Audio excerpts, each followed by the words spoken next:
안녕하세요. 전 얼마 전 배신을 한 사람이 처절한 대가를 치르는 걸 두 눈으로 똑똑히 봤던 30대 여자입니다. 살다 보면 사람으로 인해 상처를 받는 날들이 있다지만 가장 큰 상처가 되는 일은 아무래도 믿었던 사람에게 뒤통수를 맞는 일이 아닐까 싶은데요.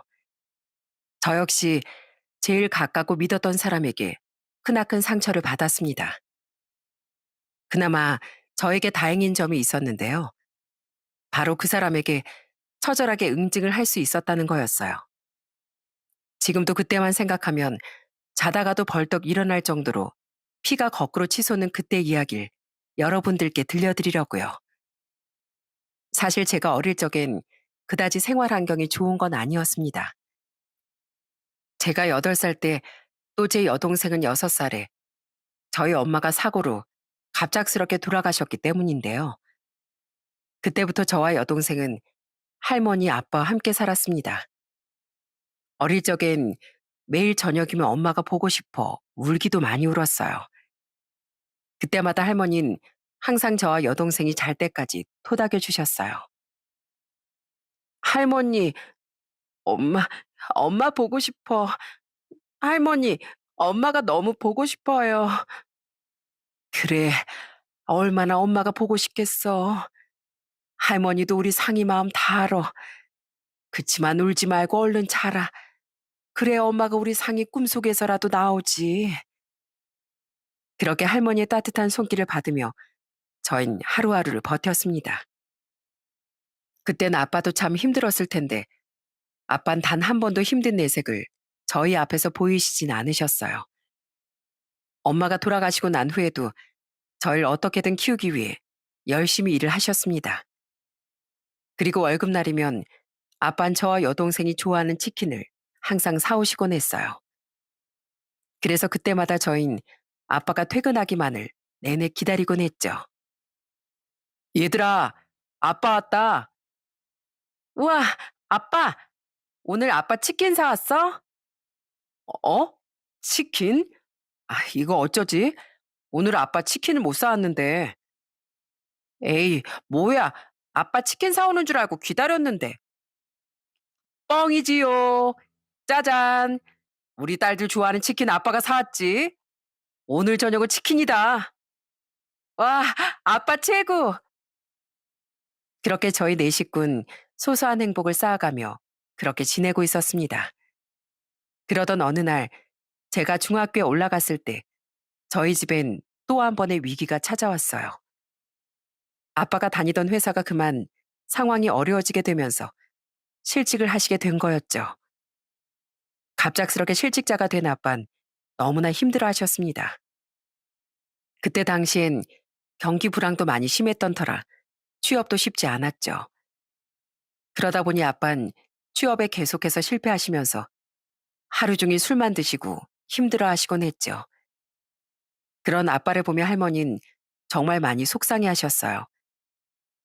힘들어하는 아빠 대신에 청소일도 나가시고 식당 설거지일도 나가시면서 그렇게 저희 집 생계도 할머니께서 도맡아 하셨습니다.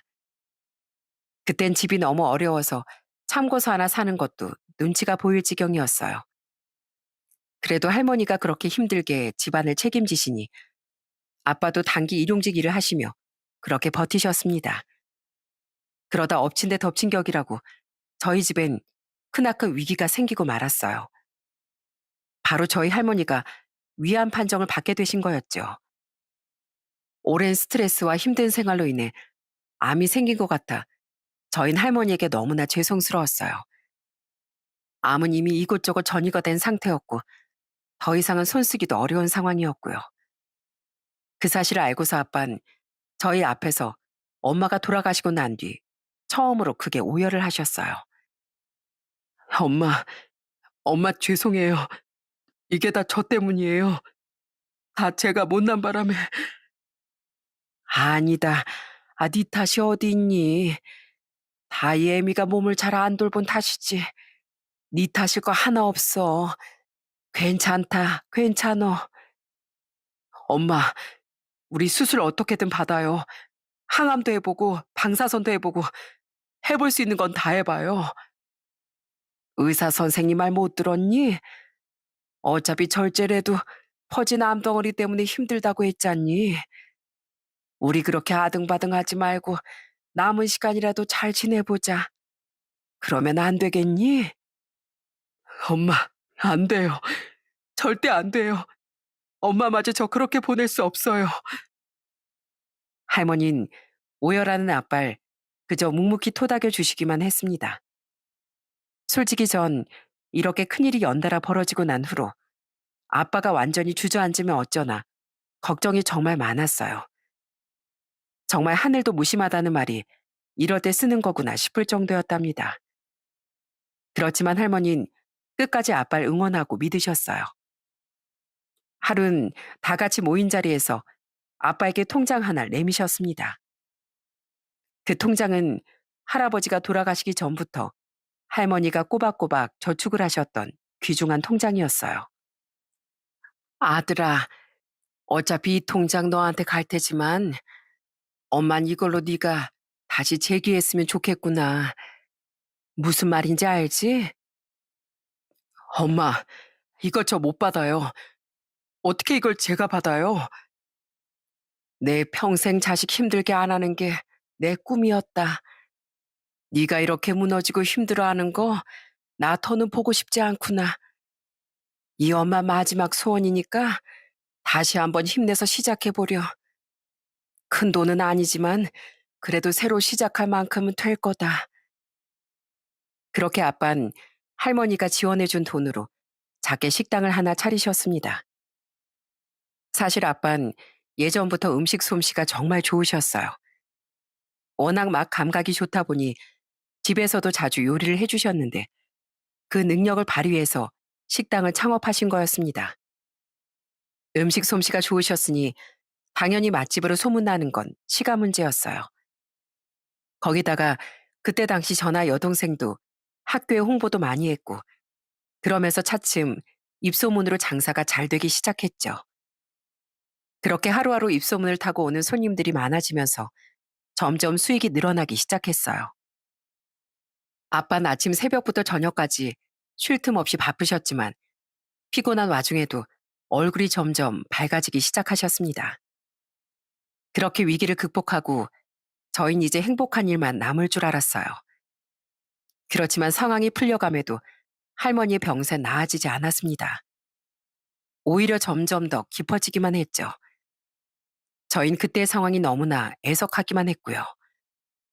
할머니는 결국 요양병원으로 가시게 되었고 마지막까지 저희와 아빠 걱정만 하셨어요.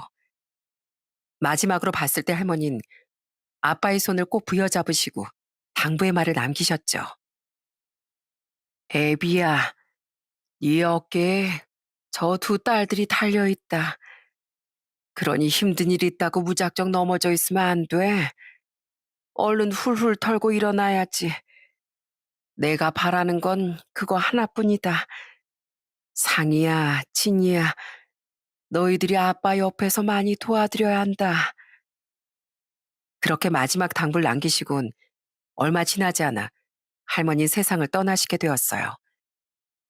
그날 얼마나 눈물이 많이 나왔는지 모릅니다. 할머니는 단순히 제 할머니가 아니라 엄마나 다름없는 사람이었기 때문이었어요. 할머니가 돌아가시고 난 후로 아빤 그동안 마시던 술도 딱 끊고서 일에만 열중하셨어요. 틈날 때면 저희와도 시간을 보내시고 아빠로서도 최선을 다하셨습니다. 그 덕분인지 아빠의 사업은 날로 번창했고 저와 여동생은 남부럽지 않게 부족하지 않게 잘 클 수 있었어요. 그렇게 아빠의 든든한 지원으로 저희는 대학을 진학해 졸업까지 할 수 있었답니다. 여동생은 다른 지역으로 취직을 하게 되면서 독립을 했고 전직 근처에 취직을 하게 되었어요. 그러다 제가 30대 초반에 동료의 소개로 한 남자를 만나게 됐습니다. 수더분한 인상에 사람 좋아 보이는 너털웃음을 갖고 있는 그 남잔 정말 편안한 사람이었어요. 처음엔 그저 친하게 지내기 좋은 사람이라고 생각했는데 그 뒤로 만나면 만날수록 좋은 감정이 싹트게 되었고 그렇게 저흰 연애를 하게 되었답니다. 남자친구와 연애를 하게 되면서 알게 된 건 남자친구네 집안이 생각보다 많이 어렵다는 거였어요. 남자친구의 부모님은 하루 종일 중노동을 하셨지만 상황은 어릴 때부터 한 번도 풀리지 않았다고 해요. 그런 와중에도 부정적인 생각 없이 늘 긍정적인 남자친구가 참 대단하다는 생각이 들었죠. 사실 전 엄마가 돌아가시고 아빠가 실직하고 또 할머니가 돌아가시고 난 후엔 정말 세상이 다 절 버린 것처럼 우울해했거든요. 그런 저와는 다르게 밝고 명랑한 남자친구를 볼 때면 저도 저렇게 살고 싶다는 생각도 많이 했고요. 그렇게 닮은 듯 다른 저희 두 사람은 2년 동안의 연애를 하게 되었고 결혼까지 꼴이 나게 되었어요. 처음 남편이 아빠를 봤을 때 아빤 정말 마음에 들어 하셨습니다. 특히나 덩치가 크고 든든한 점이 너무 마음에 드신다고 하셨어요. 이야, 자네 혹시 어릴 적에 운동한 거 아닌가? 어쩜 이렇게 팔뚝이 탄탄한가? 뭐 요즘 운동하는 거 있는가? 아닙니다. 운동은 한 적 없고요. 그냥 생활 근육인 것 같아요. 워낙 어릴 때부터 집 이곳저곳 제가 뚝딱뚝딱 고쳤었거든요. 이사도 어릴 때부터 많이 다녔는데 그때마다 무거운 가구들이며 가전제품도 다 제가 옮겼습니다. 아이, 그런가? 역시 그냥 만들어진 몸이 아니구만 그래. 그나저나 정말로 부모님 도움 없이 둘이서 결혼을 하겠다는 거야? 네, 사실 저희 집이 넉넉하지 않습니다. 지원을 해줄 형편도 못 되고요. 그렇지만 저 누구보다 상이 평생 행복하게 해줄 자신 있습니다. 지금까지 열심히 모아둔 돈으로 신혼살림 장만하고 차근차근 늘려갈 생각이에요. 그래, 자네 그 마인드가 참 마음에 드네. 요즘 세상에 누가 결혼하면서 떡하니 집을 해올 수 있겠는가? 자네 생각이 많네. 아빤 남편이 정말 진실되고 건실한 청년 같다며 마음에 들어 하셨죠. 시댁은 시부모님과 시동생, 신우, 이렇게 다섯 식구였어요. 시부께선 평소에도 말이 별로 없으셨고 조용한 분이셨는데 약간 시모는 우리 큰아들, 큰아들 이러면서 아들을 많이 아끼시는 그저 평범한 부모님이셨어요. 저흰 양가 도움 없이 저희 둘만의 힘으로 신혼살림을 시작했습니다. 처음엔 진짜 원룸에서 시작해 점점 살림을 넓혀갔죠. 어떤 사람들은 처음부터 다 갖추고 결혼하는 게 맞다고 생각하시겠지만 전 이게 또 신혼의 묘미가 아닌가 싶었어요. 월급을 받고 나서 차곡차곡 저축해서 다음해엔 좀 더 넓은 집으로 이사를 가고 그러면서 사고 싶었던 가구들 하나하나 구입을 하는 게 정말 재밌고 좋았습니다. 저나 남편이나 월급이 넉넉한 건 아니었지만 그래도 둘이서 아끼고 차곡차곡 모으니 금세 돈이 불어나더라고요. 그러면서 제일 먼저 했던 건 바로 시댁 시골집을 리모델링 하는 거였습니다. 사실 시댁에 갈 때마다 전 화장실 가는 게 그렇게 무서웠거든요. 시댁 화장실은 집 밖에 따로 있었는데 낮엔 그렇다 치더라도 밤엔 불도 깜깜하고 너무 무서웠어요. 그래서 늘 남편을 데리고 화장실을 갔었죠. 여보, 거기 있어? 거기 있는 거지? 나 여기 있어. 바로 앞에 있으니까 걱정하지 마. 무서우면 뭐 내가 노래라도 부를까? 아니야. 여보, 아니야. 노래 하나만 불러봐. 여긴 올 때마다 적응이 안 되네. 그지? 나도 평생 살았는데도 무서울 때가 있다니까. 그래도 이렇게 내가 앞에 있으니까 걱정하지 마. 그렇게 늘 남편은 불평 불만 없이 화장실을 같이 가주었지만 전 그게 무척이나 신경이 쓰였어요. 저도 그렇게 불편한데 평생 거기서 지내는 시부모님이며 시동생들은 얼마나 불편했겠어요? 그래서 꼭 그 집을 리모델링 해줘야 되겠다 생각을 했었는데 마침내 실현을 할 수 있게 된 거죠. 리모델링을 하는 동안 시댁 식구들은 친척들의 집으로 뿔뿔이 흩어지게 되었지만 그럼에도 불구하고 다들 너무 좋아하더라고요. 한 달여의 공사 끝에 딱 집이 완성되었을 땐 시모께서 감동의 눈물을 흘리시기도 했습니다. 우리 며느리 고맙다, 고마워. 우리가 해야 할 걸 네가 이렇게 시집 와서 해주는구나.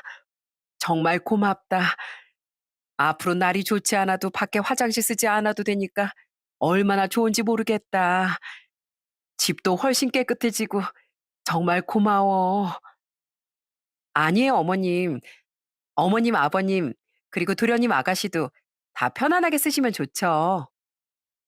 니들 결혼하는데 우리가 뭐 보태준 것도 없는데 이렇게 받기만 해서 되는지 모르겠다. 니들 살아가는데도 힘들 텐데 우릴 먼저 생각해 주니 정말 고맙다. 그리고 미안하고. 그렇게 기쁨의 눈물을 흘리시는 시모를 보면서 저도 많이 울컥했습니다. 저희 엄마 생각도 나고 또 할머니 생각도 많이 나더라고요. 저희도 솔직히 참 힘들고 어려운 시기가 있었기에 그동안 왜 집을 못 고치고 살았는지 이해할 수밖에 없었죠. 아마 그때 저희가 그 집을 고쳐주지 않았더라면 시부모님은 그 뒤로도 오랫동안 고치지 못하셨을 것 같았어요. 지금 생각해도 그때 그 일은 참 잘한 일이라는 생각이 듭니다. 그렇게 저흰 결혼 생활하면서 양가 부모님께도 잘하고 잘 지냈어요.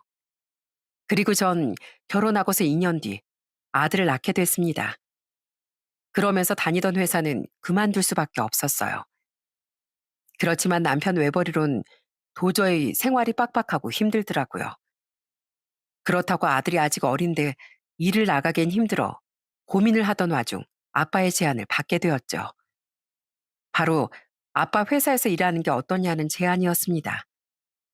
그때 당시 아빠는 프랜차이즈 사업을 하시고 계셨고 사무 업무를 저에게 맡기셨어요. 그러면서 전 다시 일을 시작할 수 있었죠. 남편과 전 그 뒤로 더 열심히 일을 했습니다. 살고 있는 집 대출금부터 저축, 생활비까지 이런저런 지출들이 많고 앞으로 아이를 키워야 하니 더 허리띠를 졸라맬 수밖에 없었어요. 그래도 그렇게 빡빡하게 살면서도 저희는 희망을 놓지 않았어요. 남편과 퇴근 후에 서로 마주보고 앉아 맥주 한 잔을 마시는 게 하루의 힐링이 되기도 했습니다. 자, 짠! 와, 진짜 시원하다. 그지, 여보? 오늘 날이 너무 더워가지고 힘들었어. 당신은 오늘 어땠어? 나야 뭐 똑같지 뭐. 그래도 이렇게 당신이랑 마주보면서 맥주 한 잔 마시니까 회사에서 받은 스트레스가 싹 풀리는 것 같은데? 당신 많이 피곤하지? 아들도 봐야 하고 또 일도 해야 하잖아. 아무리 아버님이 당신 상황 고려해 주신다고 해도 당신이 이것저것 신경 쓰느라 많이 피곤할 것 같아. 내가 좀 더 능력이 있었으면 우리 여보가 이렇게 고생 안 했을 텐데. 무슨 소리야. 난 지금 이렇게 당신이랑 오붓하게 시간 보낼 수 있다는 것만으로도 정말 행복해. 그래도 둘이서 열심히 일하다 보면 더 좋은 날 올 거야. 그래, 맞아. 열심히 살다 보면 좋은 날이 있겠지. 그런 의미로 우리 짠하자.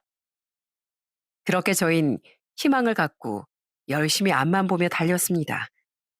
아이가 어릴 땐 육아도 해야 하고 많이 피곤하기도 했지만 그래도 아이가 어느 정도 크면서부턴 몸도 마음도 많이 편해지더라고요. 살림살이가 엄청나게 넉넉한 건 아니었지만 그래도 나름 잘 살고 있다고 생각했습니다. 그런데 행복이 늘 계속되는 건 아니었어요. 남편이 딱 40줄이 되고 나서부터 위기가 찾아왔답니다. 남편이 다니던 회사가 어려워지게 되면서 사원들을 정리해고 하게 되었는데 남편이 그 대상이 된 거였어요.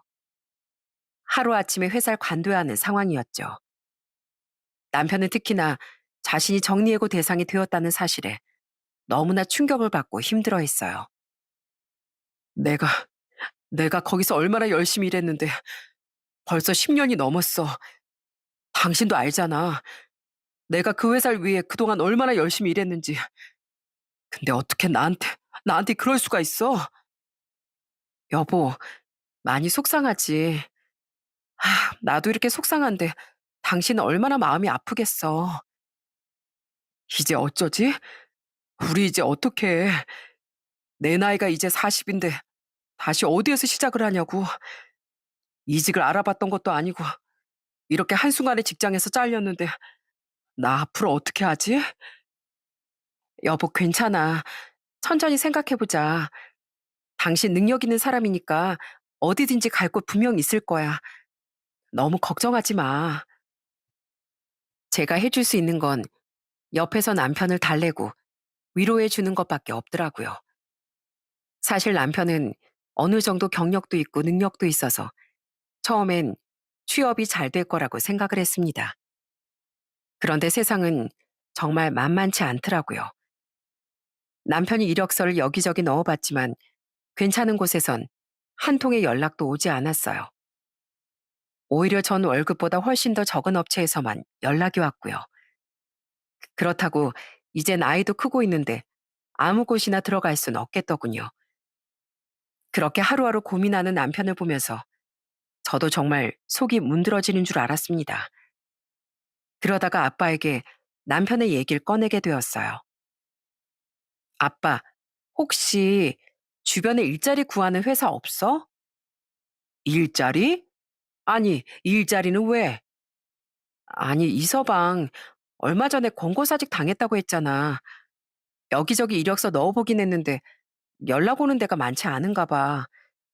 거기다가 연락 오는 것도 연봉이 절반으로 삭감해서 연락 오고, 그렇게까지 하면서 입사를 해야 하나 고민하는 것 같아서 혹시 괜찮은 곳 있어? 어, 그럼 그러지 말고 일단 이서방이랑 한번 아빠 사무실에 와. 이력서 한 장도 가지고 오고. 그렇게 전 남편을 데리고서 아빠를 만나러 가게 되었습니다. 아빠 남편의 이력서를 찬찬히 보시더니 깜짝 놀랄 만한 제안 하나를 하셨어요. 바로 자신의 회사 입사라는 게 어떻겠냐는 제안이었죠. 자네, 솔직히 자네가 하던 일과는 전혀 다르긴 하지만 혹시나 괜찮다면 우리 회사 입사해서 일을 해보는 건 어떤가?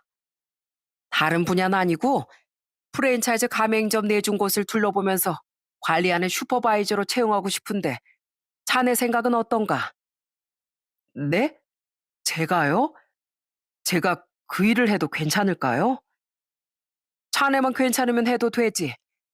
단, 일 시작하면 내가 자네 장인이 아니고 사장일세.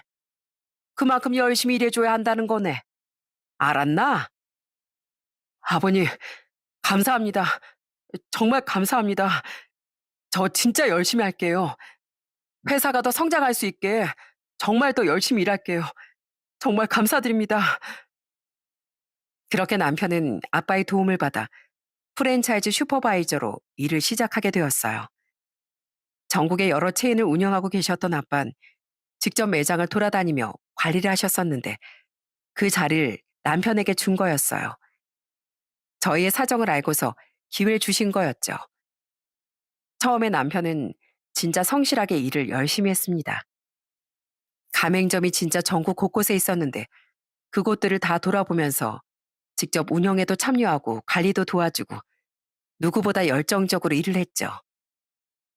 당연히 아빠도 그런 노력들을 높게 사서 남편 월급을 더 넉넉히 챙겨주시기도 했어요. 그리고 남편은 그렇게 지방에 갈 때면 항상 저와 영상 통화를 하곤 했습니다. 여보, 바다 보여? 여기 바람도 너무너무 시원하고 풍경도 진짜 예뻐. 당신 바다 보고 싶다고 했지? 여기 같이 왔으면 더 좋았을 텐데. 다음엔 우리 같이 와서 며칠 좀 있다가 갈까? 좋지. 당신 저녁은 먹었어? 거기서 하루 좀 쉬다가 오지. 새벽에 바로 오려고? 여기 혼자 있으면 뭐해.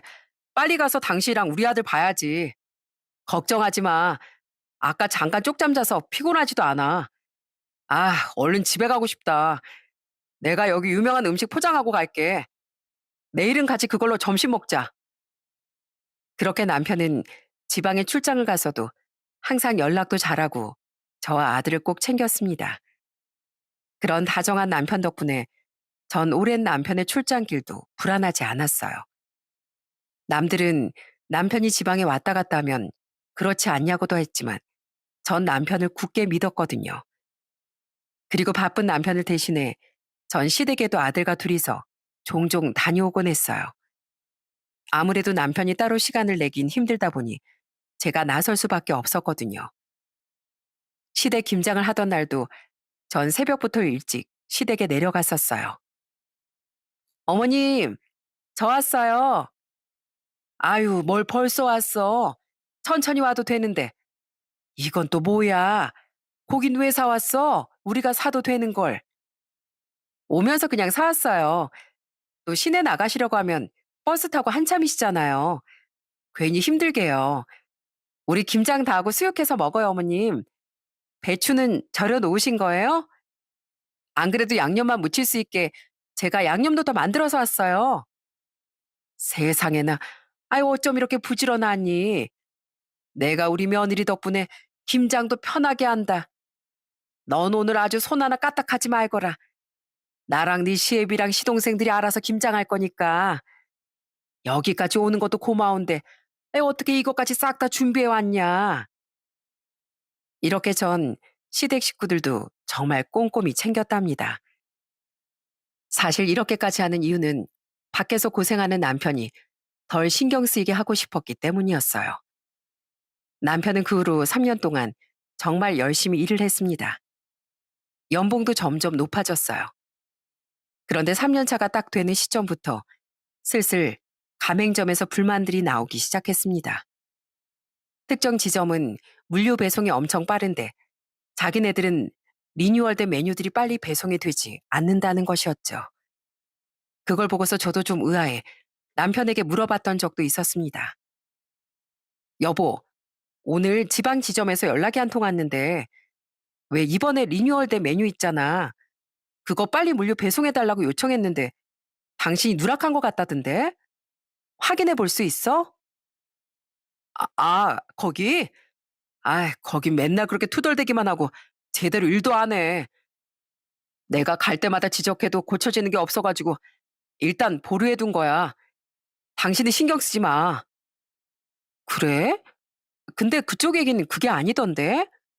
대전 지점은 리뉴얼 되자마자 메뉴 바뀌는데 그쪽은 메뉴판 바꾸는 것도 한 세월이라고 그러던데? 당신이 잘 체크하고 있는 거 맞지? 아니, 대전 지점이야. 이제 막 오픈해서 신경 써야 할 게 많은 곳이니까 그런 거지 뭐.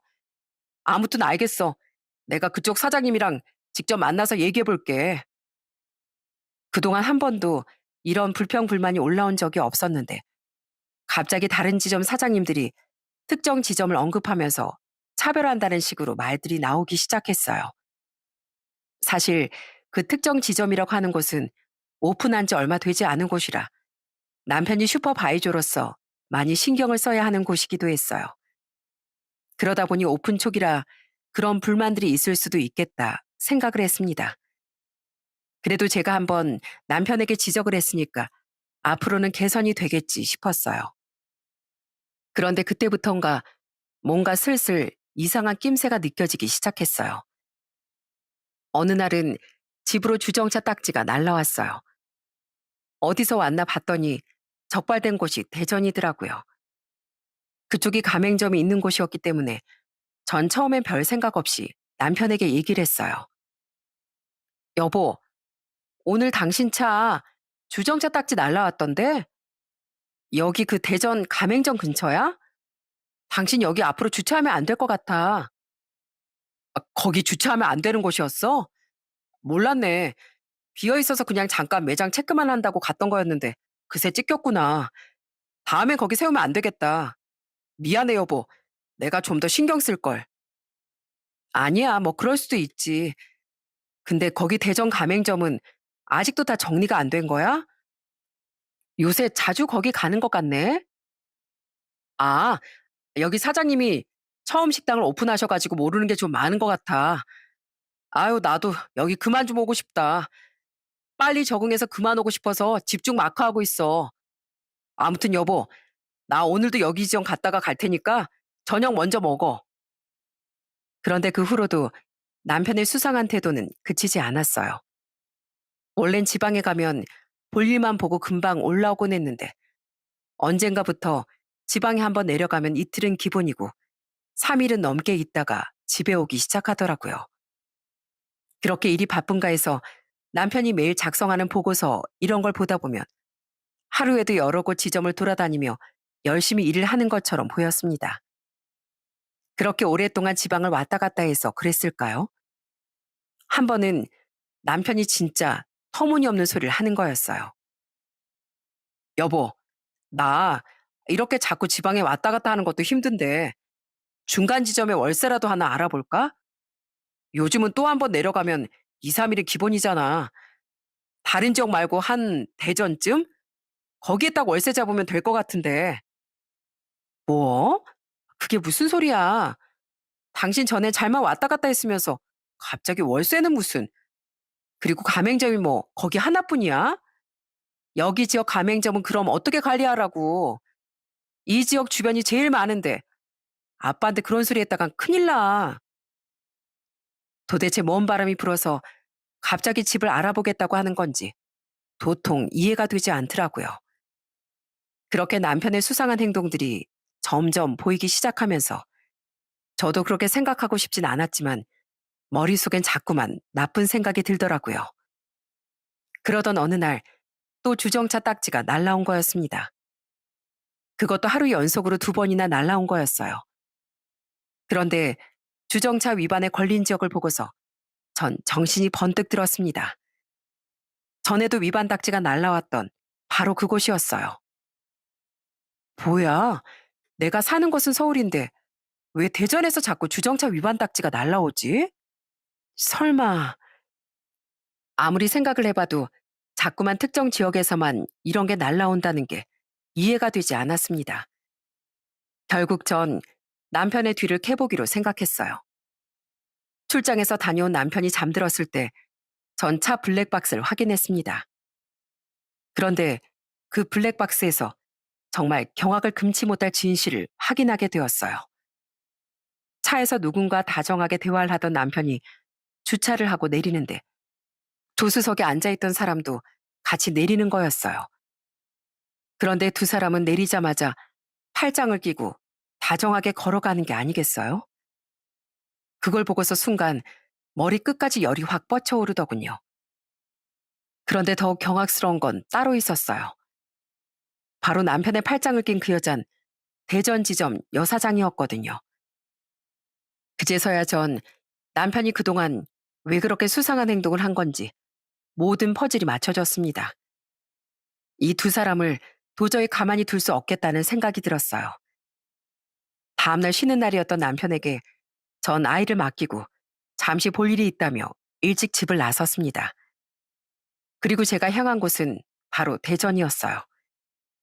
대전까지 내려가는 내내 얼마나 손발이 덜덜 떨리던지 아마 수천 번은 심호흡을 했던 것 같습니다.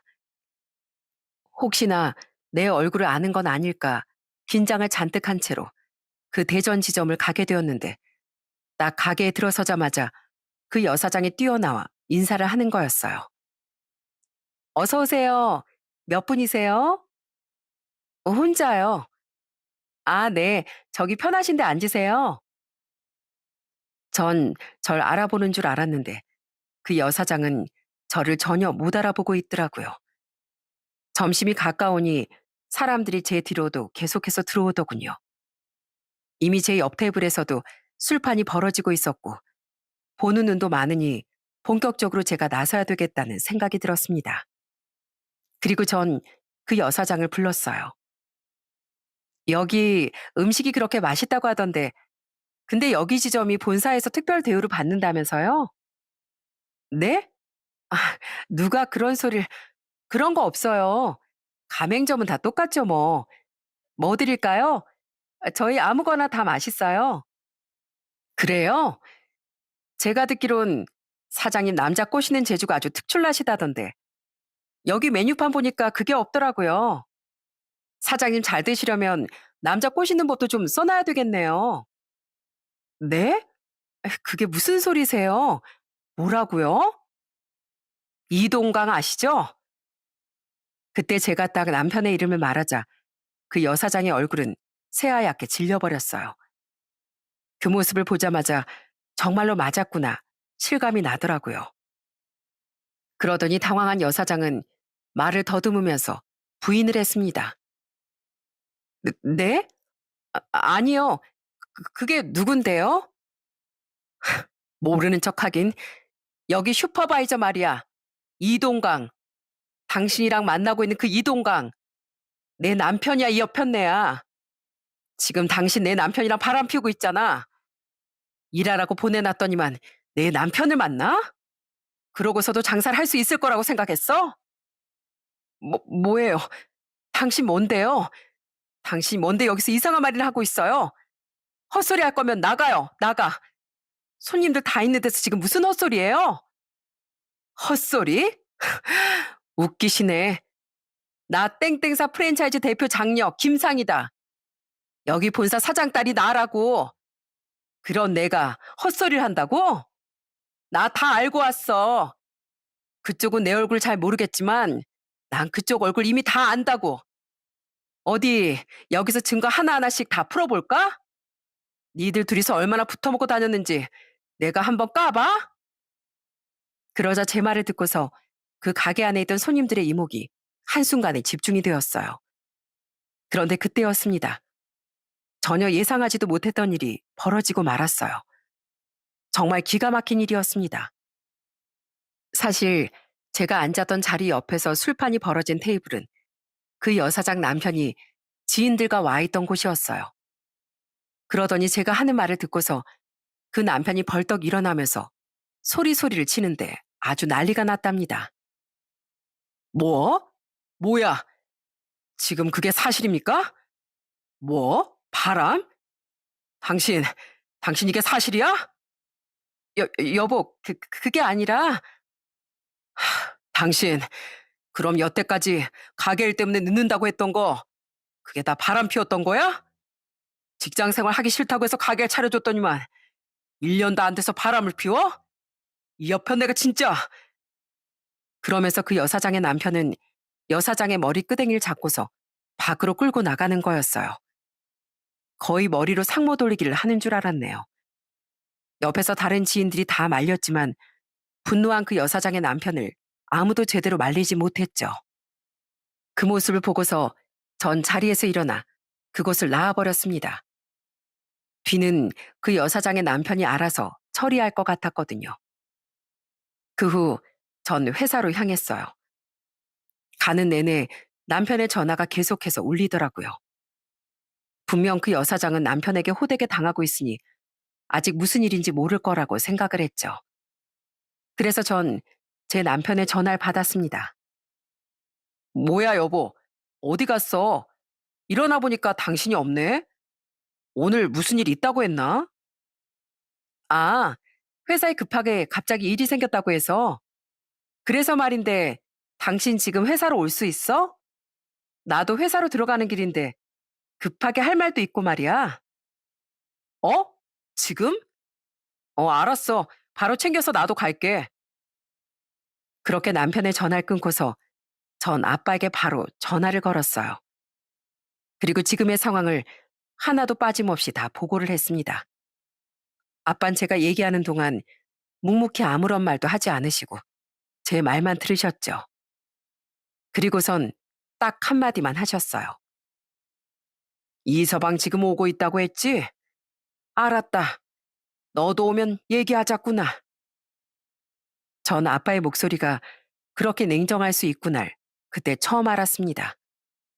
늘 다정하게 말을 하셨던 아빠가 분노에 찬 목소리로 오히려 차분하게 말을 하시더라고요. 그렇게 회사에 도착을 하고 얼마 지나지 않아 남편도 회사로 도착을 했습니다. 보아하니 그때까지도 그 상간이한테서 아무런 소식을 못 들었는지 아주 해맑은 얼굴로 오더니 아빠에게도 인사를 하더라고요. 아, 아버님, 회사에 무슨 일 있나요? 아내가 갑자기 급한 일이 있다면서 빨리 오라고 하던데 무슨 일인데요? 자네, 대전 지점은 왜 그렇게 많이 가는가? 네? 그게 거기 사장님이 처음 식당을 열기도 하고 이것저것 도울 것도 많고요. 그리고 아직 가맹점 오픈한 지 1년밖에 안 돼서. 진짜 그것뿐이야? 아유, 그럼요. 제가 그거 아니면 왜 거길 가겠습니까? 전 거기 가고 싶지도 않아요. 스스로 사장이 알아서 잘하면 제가 갈 일도 없죠. 다 제 손이 필요하니까 제가 가는 거 아니겠습니까? 그나저나 대전점은 왜 물어보세요? 뭐 무슨 일이라도 있답니까? 뻔뻔하게 말하는 남편을 보면서 전 도저히 참을 수 없더라고요. 당장이라도 그 면상을 치워버리고 싶었지만 분노를 꾹 참고 말했어요. 당신 참 뻔뻔하다. 뭐? 도와주러 가? 당신 상간녀 만나러 가는 거 아니고? 여태껏 거기 지점만 왜 그렇게 감싸는가 했더니 당신 그 여자랑 불륜 저지르고 있었더라? 뭐? 당신 그게 무슨 소리야? 불륜이라니. 아니, 아니야. 아버님, 아닙니다. 이 사람이 뭔가 오해를 한 것 같은데 절대 그런 거 아닙니다. 당신 왜 그래? 나와서 얘기해. 지금 아버님 앞에서 뭐 하는 거야? 뭐 하긴. 당신 실체 밝히고 있는 거지. 이미 나 그 시점 가서 다 뒤엎고 나왔어. 다 밝혀졌다고. 여기 아빠 앞에서 증거 하나하나 꺼내봐? 그래야 너 수긍할 거니? 뭐라고? 거길 갔다 왔어? 거길 당신이 왜 가서 난리를 펴?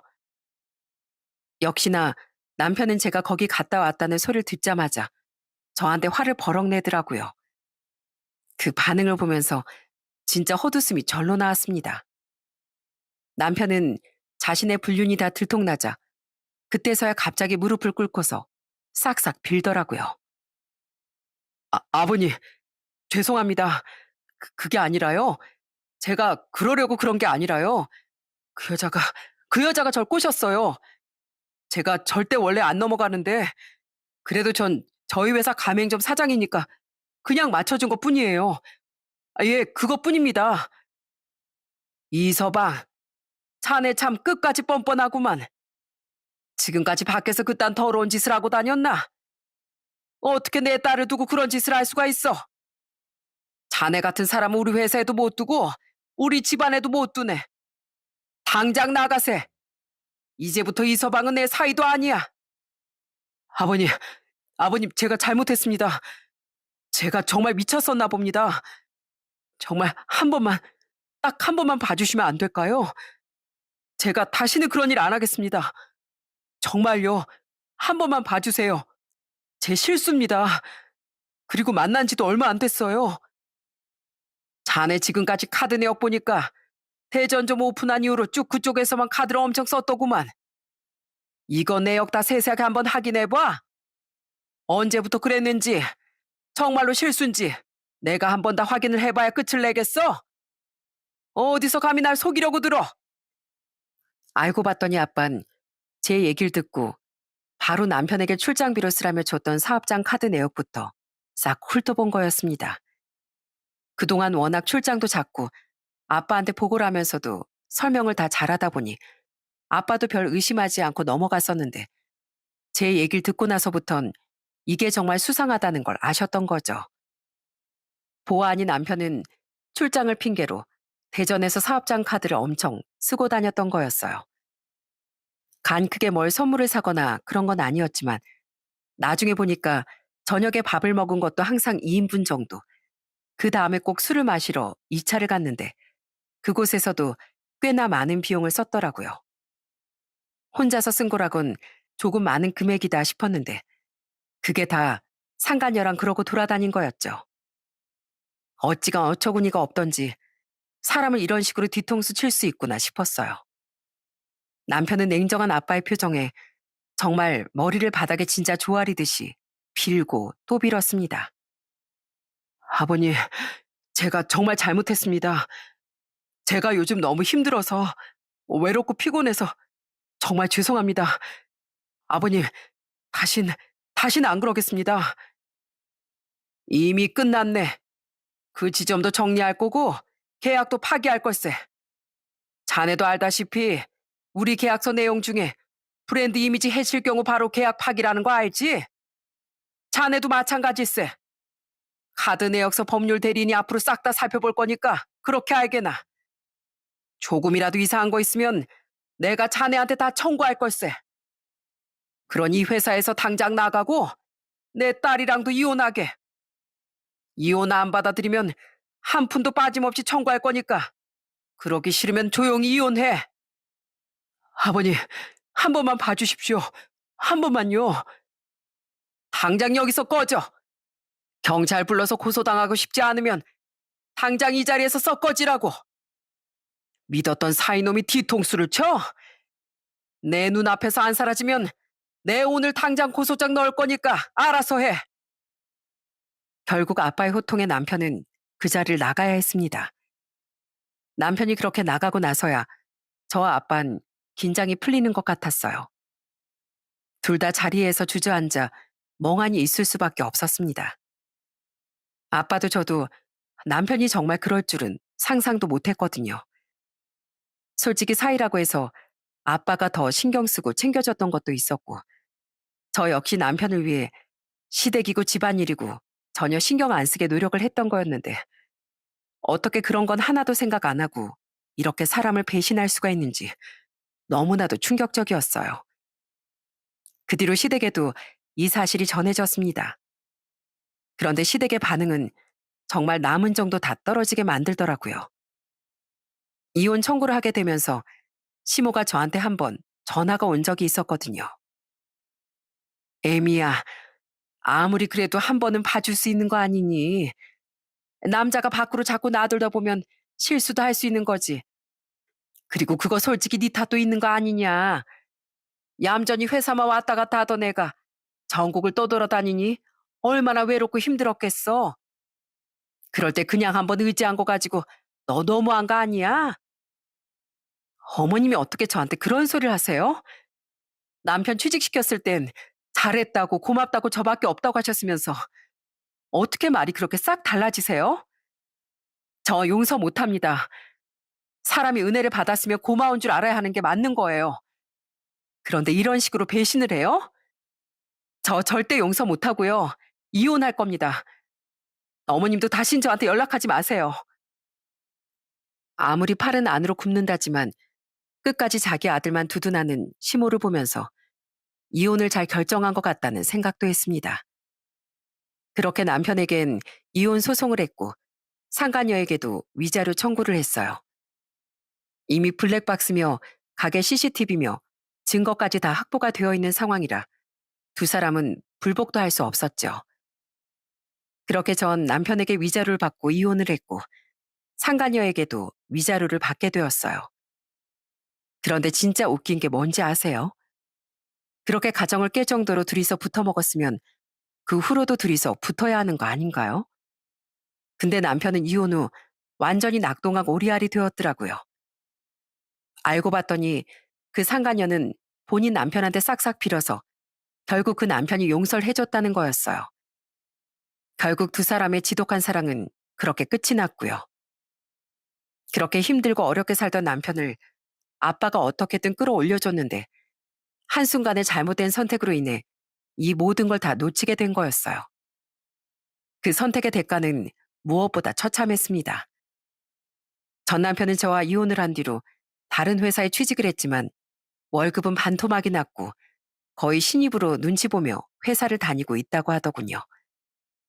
벌써 이혼을 한 지도 1년이 지났지만 지금도 여전히 전 남편은 저와 다시 재결합할 수 있을 거란 희망에 부풀어 있다는 게 참 웃길 때도 있답니다. 그럴 때마다 전 현실을 꼬박꼬박 확인해주고 있어요. 여보, 우리 아들 잘 지내고 있어? 이번 주말에 아들이랑 같이 캠핑 갈까 하는데 당신도 같이 갈래? 여보 같은 소리 하고 있네. 너랑 나랑 헤어진 지 벌써 1년이 지났어. 언제적 여보야? 헛소리 할 거면 전화도 하지 마. 여보, 내가 진짜 잘못했어. 나 당신이랑 헤어지고 나서 다른 여자 아예 눈길조차 안 줘. 아니, 왜? 당신 이제 솔로 아냐? 청개구리가 따로 없네. 결혼을 해서 눈을 안 돌려 하는 거 아니야? 당신하고는 다음 생에도 다시는 만나고 싶지 않으니까 그딴 소리 그만해. 그나마 아빠 자리 남겨둔 걸로 다행이라고 생각하라고. 전 앞으로도 전 남편과 재결합할 생각은 전혀 없습니다. 생각해보니 이미 한번 배신을 한 사람이 또다시 안 할 거라는 법은 없잖아요. 그런 위험한 결정은 절대 해서는 안 되는 것 같습니다. 진심으로 믿고 기회를 준 사람의 등을 친 대가는 언젠가 반드시 돌아오게 돼 있어요. 그리고 그 대가는 늘 참혹하고요. 그러니 기회를 받았으면 그 무게를 알아야 하는 것 같습니다. 그 무게를 가벼이 여긴 순간 사람이 무너지는 건 한순간이니까요. 지금은 저도 아빠 회사에서 열심히 일을 하고 있고 아빠 뒤를 따라 가맹점 관리도 하고 있습니다. 저희도 여기저기 많이 다녀보다 보니 저희 가맹점 사장님들 고충들도 정말 많더라고요. 아무래도 경기가 요즘 좋지 않다 보니까 여러모로 힘든 부분들이 많은 것 같은데요. 경기가 풀릴 듯 안 풀릴 듯 참 힘든 시간이 계속되고 있어 저희도 답답할 때가 많답니다. 저희 가맹점 사장님들도 그렇지만 다른 자영업자분들도 요즘 참 많이 힘드시죠? 그래도 곧 다시 해뜰 날이 있을 거라 생각합니다. 그러니 다들 힘내시고 웃을 일이 앞으로 많이 생기시길 바랍니다. 모든 분들이 더 밝은 내일을 맞이하시길 바라며 제 사연은 이만 마치도록 하겠습니다. 모두들 부디 행복하세요.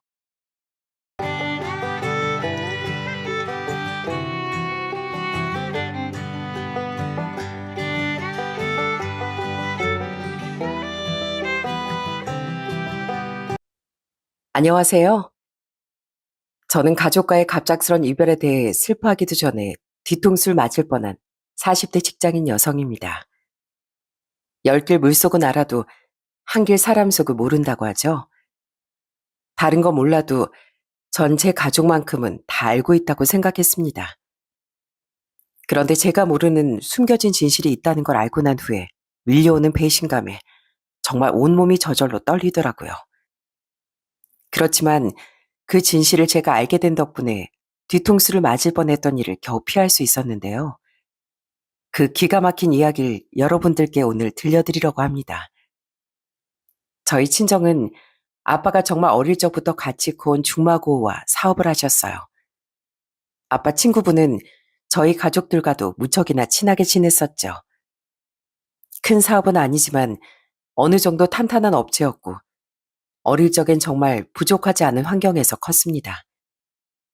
그러다 저와 3살 차이 나는 남동생이 태어나고서 초등학교 3학년쯤 됐을 때 저희 집에 큰 사건 하나가 발생하고 말았어요. 그건 바로 아빠 친구가 사업 자금을 죄다 빼돌리고 잠적을 한 거였죠. 그래서 그때 집안이 아주 난리가 났었어요. 아빠는 당시 거래처 관리를 담당했었고 그 친구는 자금 관리를 담당했었는데요. 워낙에 믿고 의지하던 친구였기 때문에 이런 일이 생길 거라곤 전혀 예상치도 못하셨어요. 그래서 처음엔 그 친구가 금방 돌아올 거라고 생각하셨대요. 그렇지만 아무리 기다려도 아빠의 친구는 돌아오지 않았고 거래처에 남은 대금은 모두 아빠의 몫이 되어버렸답니다. 결국 살던 집도 다 팔고서 빚을 처분하고 저희는 방 한 칸짜리 집에 4식구가 옹기종기 모여 살게 되었어요. 그때쯤 주변에선 다들 아빠에게 사업을 정리하고 이젠 일하면서 돈을 벌라고 했지만 아빠는 어떻게든 사업을 살리고 싶어 하셨습니다. 그런데 모두가 반대하는 그 와중에도 아빠를 온전히 믿어준 사람이 있었어요. 바로 저희 엄마였습니다. 여보, 평생 읽어온 거 그냥 포기하기 아까워서 그렇지? 괜찮으니까 당신 다시 시작해봐. 거래처에서도 이번에 사건 다 알고서 이해하고 넘어갔다며. 당신이라면 잘할 거야. 당신 정말 그래도 괜찮겠어? 한동안은 내가 한 푼도 못 가지고 올 수도 있어. 괜찮아. 내일부터 안 그래도 나 일하러 나가기로 했어. 당분간은 내가 우리 집 책임질 테니까 당신 사업 어떻게든 다시 일으켜봐.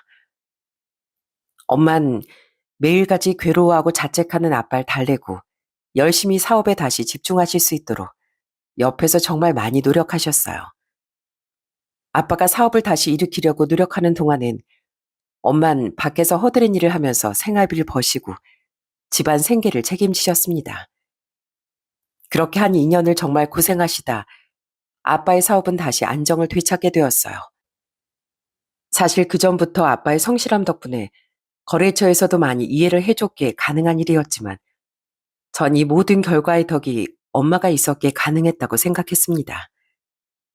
아빠 역시 이 모든 게 다 엄마 덕분이라고 하셨죠.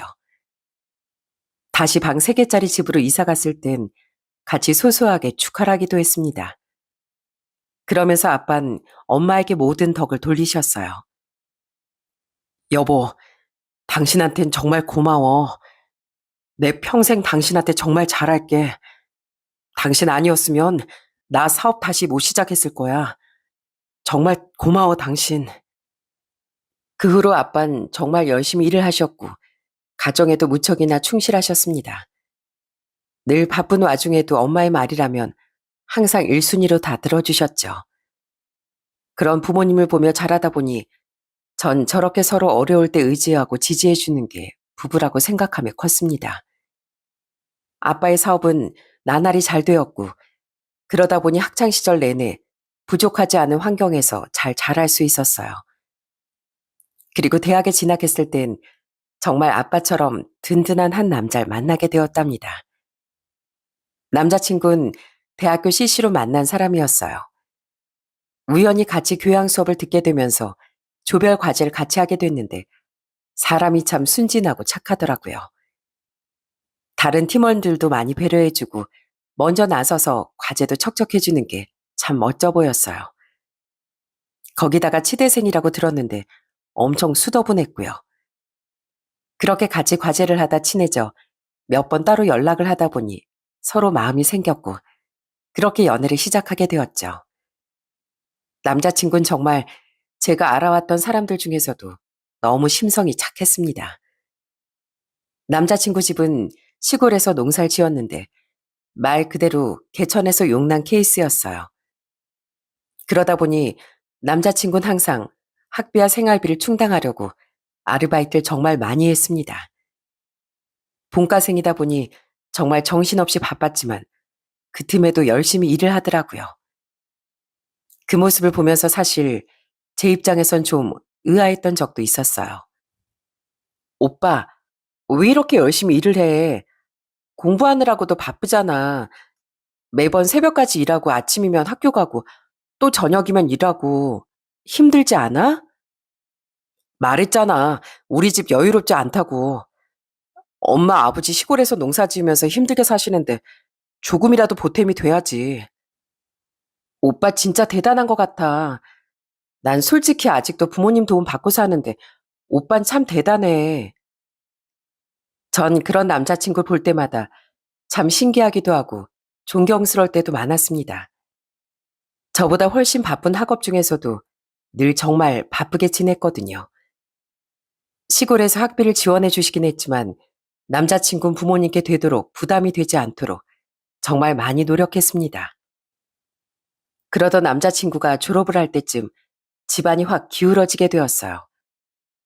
남자친구의 아버지가 크게 다치시는 바람에 그의 농사를 아예 짓질 못하셨거든요. 그러다 보니 바로 다음 학기 등록금부터가 문제가 되어버렸어요.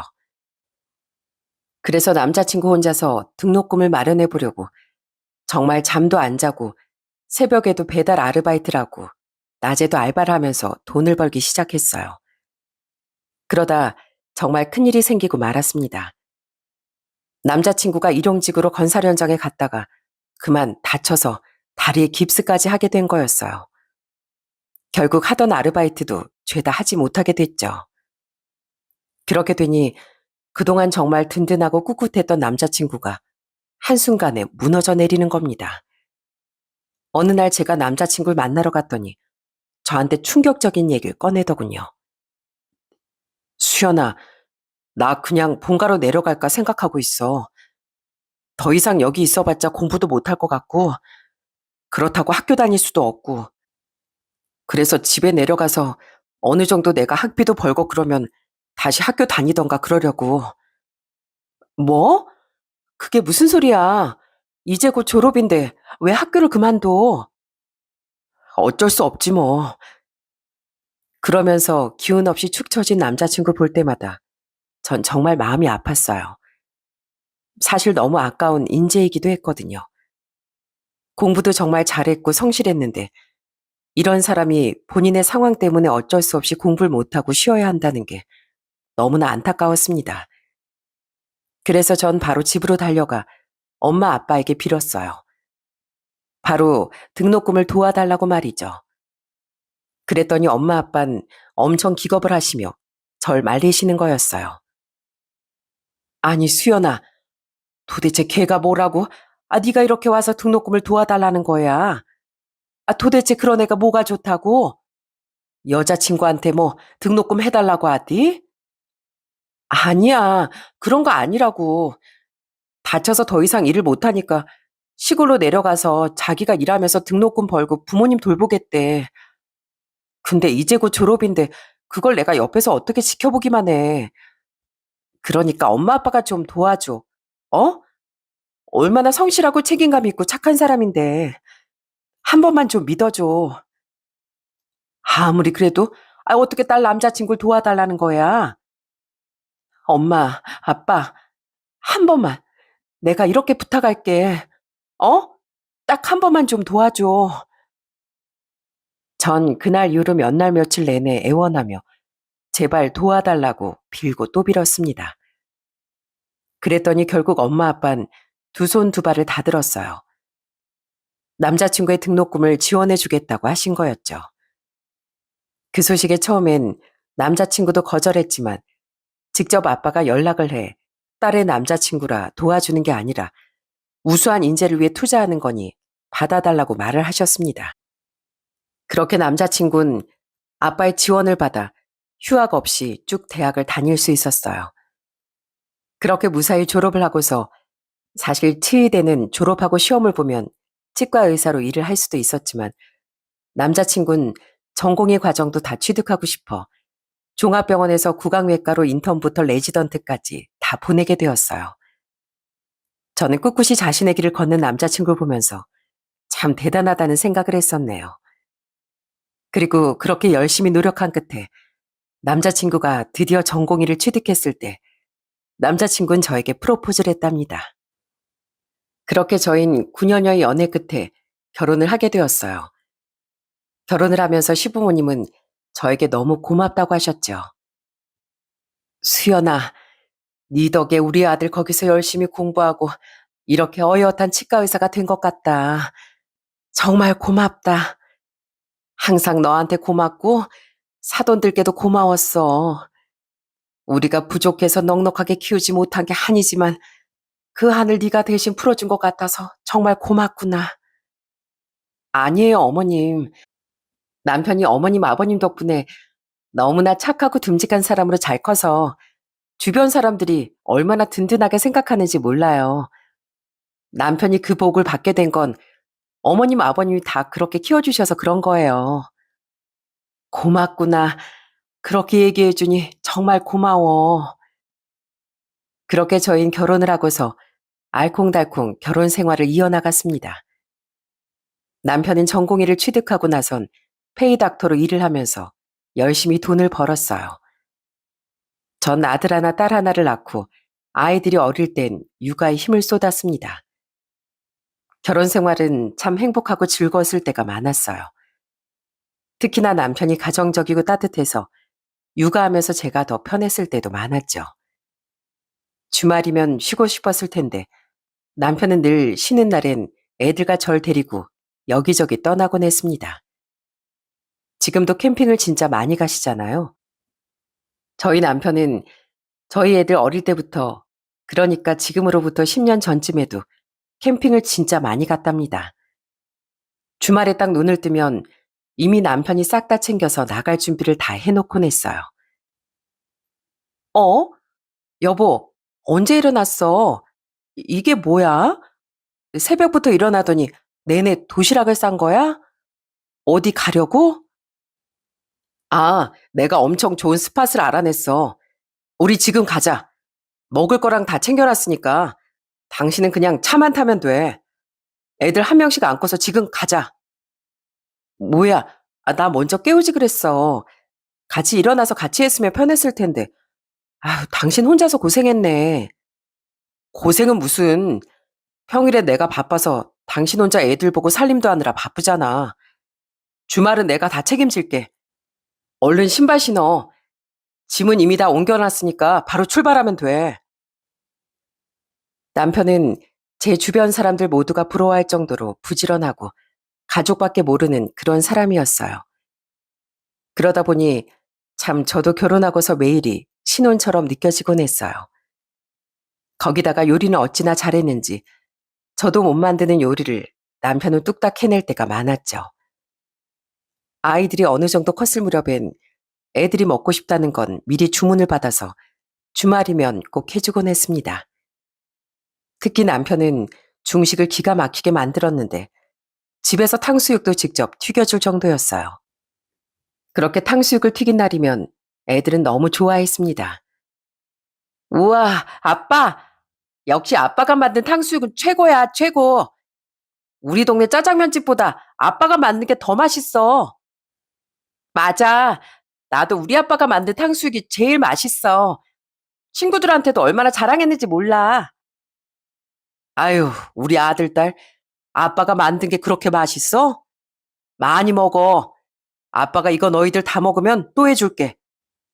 여보, 당신도 얼른 와. 식기 전에 따뜻할 때 먹어야지.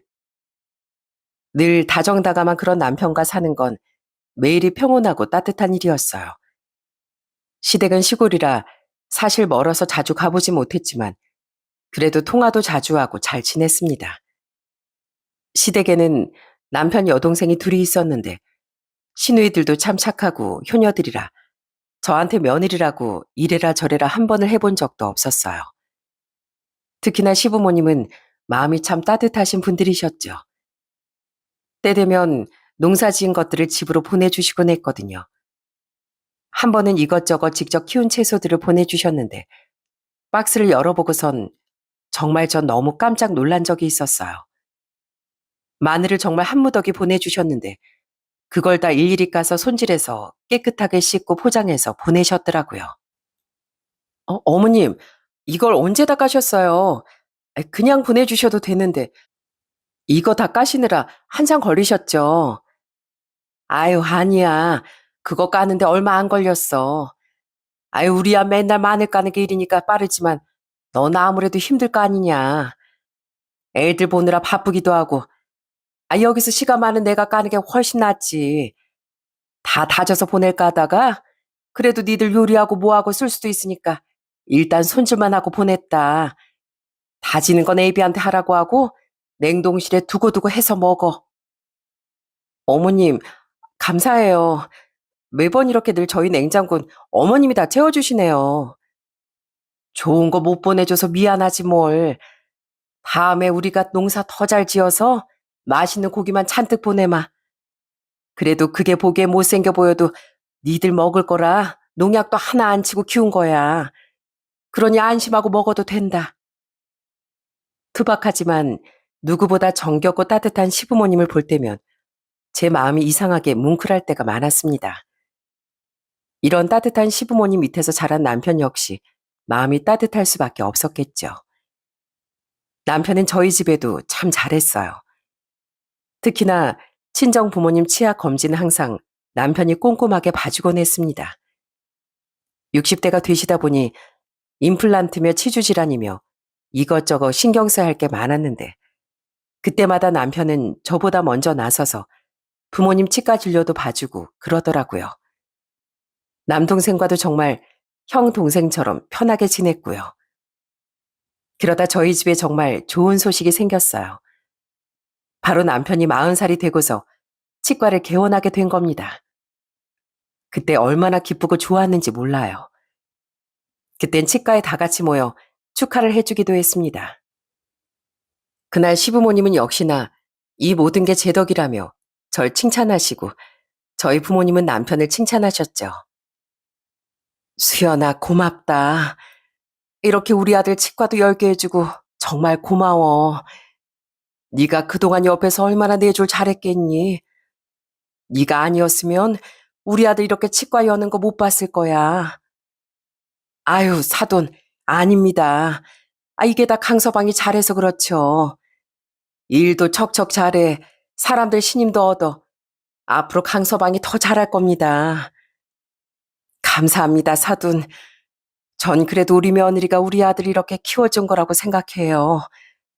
사돈께도 참 감사드리고, 아휴, 저희가 무슨 복이 있어서 이렇게 좋으신 분들을 만났는지 모르겠네요. 그렇게 훈훈한 분위기 속에서 치과 개원식을 무사히 마치게 되었어요.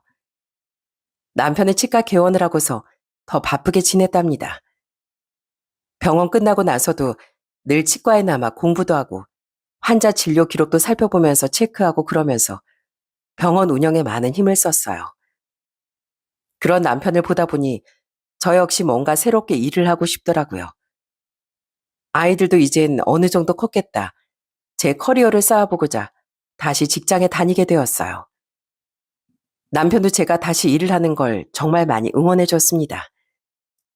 남편은 제가 돈을 벌길 원하기보단 사회생활 하면서 사람들도 만나고 제 인생을 마음껏 펼쳐보길 바랬죠. 그렇게 남편도 저도 각자의 생활을 열심히 하면서 지냈답니다. 그러던 어느 날 퇴근을 하고서 집으로 가려고 신호 대기를 하고 있는데 갑자기 누군가가 와서 제 차를 그대로 들이받아 버린 거였어요. 너무나 깜짝 놀라 바로 내려서 차를 살폈는데 뒷 범퍼가 찌그러져 있더라고요. 그런데 그때 상황이 좀 이상했습니다.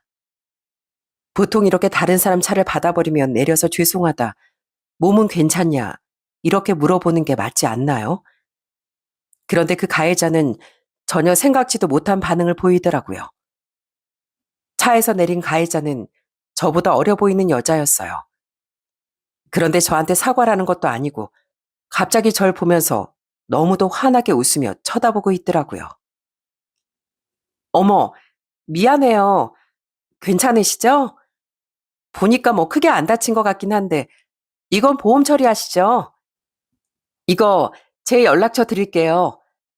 뭐 보험 처리하실 때 문제 있으면 여기로 바로 연락 주세요.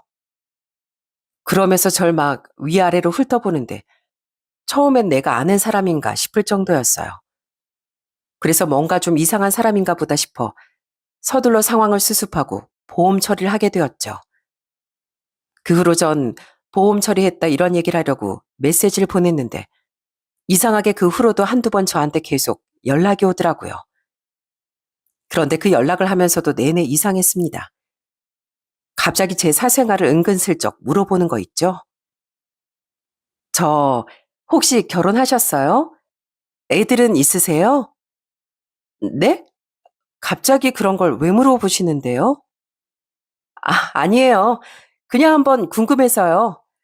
보험 처리는 잘 될 거예요. 그러니 걱정하지 마세요. 난생 처음 본 사람에게 그런 얘기를 스스럼 없이 물어본다는 게 참 이상하다는 생각이 들긴 했지만 어차피 뭐 그때 아니면 만날 사람도 아니고 괜히 얼굴 붉힐 필요는 없다 생각해 크게 대꾸하진 않았습니다. 그렇게 차 사고가 원만하게 정리가 되고 나서 얼마 뒤 전 남편과 애들과 다 같이 외식을 하러 나가게 되었어요. 자리에 앉아서 음식을 먹고 있는데 그때 저희 테이블 옆에 한 여자와 4살 정도 되는 꼬마아이가 와 앉았습니다. 그런데 옆 테이블에 앉은 여자 목소리가 너무나도 낯이 익더라고요. 그래서 딱 쳐다봤더니 그 여자도 절 쳐다보면서 너무나 반갑게 인사를 하는 거였어요. 네, 그 여잔 바로 그 교통사고를 냈던 가해자 여자였어요. 어? 어머, 어떻게 이런 일이 다 있어요? 아유, 어떻게 여기서 만나요? 저 기억나시죠? 어머, 가족끼리 식사하러 오셨나 봐요. 아, 이쪽이 남편분이시구나? 전 미혼모라서 저희 아들이랑 둘이 이렇게 밥 먹으러 왔는데, 이렇게 만난 것도 참 인연이네요. 저는 그렇게 만났다는 게 너무 놀랍고 소름이 돋았어요. 거기다가 묻지도 않은 얘기를 갑자기 술술 털어놓는다는 게 생각할수록 더 이상하더라고요. 뭔가 제 뒤를 밟는 것 같고 일부러 저러는 것 같다는 생각이 드니 화도 났습니다.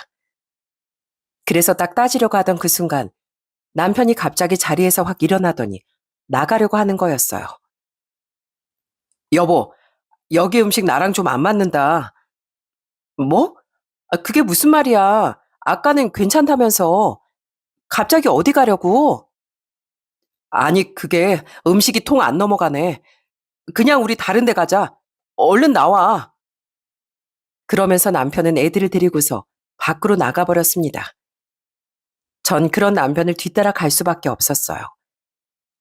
이때 정말 제가 눈치가 백단이었으면 바로 알아챘을 텐데 지금 생각해보면 그때 알아차리지 못했던 게 정말 천추의 한이 되었네요. 어쨌든 결국 그렇게 저흰 식당을 나오게 됐습니다. 아까 그 여자 때문에 너무 찝찝한 마음이 들었는데 남편도 저처럼 찝찝한 마음이 들었던 모양이더라고요. 차에 탔더니 남편이 얼굴을 찡그리면서 얘기를 하는 겁니다. 여보, 아까 그 사람 아는 사람이야? 모르는 사람이랑은 좀 얘기하지 마. 아까 보니까 막 이상한 말 하는 것 같던데 요즘이 얼마나 무서운 세상인데 그래. 알았어. 나도 안 그래도 아까 보고 엄청 놀랐어. 저 여자 나한테도 개인적으로 막 이것저것 물어보고 연락도 오고 그랬거든. 근데 어떻게 저기서 딱 만난대? 아우, 진짜 소름이다. 뭐? 아이, 그럼 전화를 받지 말았어야지. 저런 여자 사기꾼이야, 사기꾼. 아이, 알았어. 근데 왜 이렇게 소리를 지르고 그래? 나도 처음에 멀쩡한 사람인 줄 알았다니까. 아니, 소리를 지른 게 아니라, 아니, 난 당신 걱정돼서 그렇지. 어쨌든 앞으로 저런 여잔 절대 상대해주지 마. 알았지? 그렇게 해서 결국 그날의 외식은 흐지부지 끝나버리고 말았어요. 그 이후로 천만다행인지 더 이상 그 여자의 연락은 오지 않더라고요. 사실 그때 후론 그 여자에 대해서 아예 까마득하게 잊고 살았죠. 그러다 한 3년이 지났을 때쯤 남편이 47살이 되었을 때 어느 날부턴가 남편의 안색이 점점 어두워지기 시작했어요. 전엔 안 그랬던 것 같은데 얼굴빛이 너무 어둡고 칙칙하게 변하기 시작했습니다. 그래서 전 걱정된 마음에 남편에게 건강검진을 좀 받아봐야 할 것 같다며 얘기를 꺼냈죠. 그런데 역시나 남편의 반응은 시큰둥했습니다. 여러분들 그거 아시나요? 의사들이 건강검진을 더 안 받는다는 걸요. 바로 저희 남편도 딱 그런 사람이었습니다. 아이, 건강검진은 무슨, 나 의사야, 의사. 아무리 치과 의사여도 의사 마찬가지라고. 내 몸은 내가 잘 알아. 아직 괜찮아. 요새 일이 좀 바빠서 피곤해서 좀 그런 것 같은데 바쁜 거 끝나고 며칠 쉬면 나아질 거야. 걱정하지 마. 아니야, 여보. 요즘 좀 심상치 않은 것 같아. 당신 소화도 계속 안 된다고 한 거 아니었어? 그냥 한번 검사만이라도 받아봐. 당신 매일같이 피곤하다고 하고 요즘 바쁘기도 했지만 더 바쁠 때도 그런 말 한 번은 안 했었잖아. 여보, 내 말 듣고 한 번만 검사 받아봐. 알았어. 좀 심해지면 내가 꼭 받을게. 나보다 당신이 더 검진받아야 할 판이야. 걱정하지 마. 아직 나 멀쩡하니까. 그 뒤로도 전 남편에게 병원이라도 가봐라. 한 번이라도 가서 검사 받아봐라. 그렇게 여러 번 얘기했지만 남편은 이런저런 핑계만 대고 검진을 받지 않았어요. 그렇게 몇 개월이 그냥 훌쩍 지나가 버렸죠. 그러던 어느 날 저녁 식사를 하고서 전 설거지를 하고 있었는데 갑자기 화장실에서 우당탕 하는 소리가 들렸습니다. 너무 놀라서 화장실로 달려가 봤더니 화장실 바닥에 남편이 배를 잡고 쓰러져 있는 거였어요. 여보, 여보 왜 그래? 여보! 남편은 제가 아무리 외쳐도 대답도 못할 정도로 그저 웅크려서 끙끙 앓기만 했습니다. 식은땀이 정말 줄줄 흐르고 새까맣게 변했던 얼굴이 새하얘질 정도로 사람이 확 변하기 시작했어요. 저는 바로 119에 신고를 했고 그렇게 남편은 응급실로 실려가게 됐습니다. 처음엔 저녁 먹은 게 체한 건가 생각을 했었어요.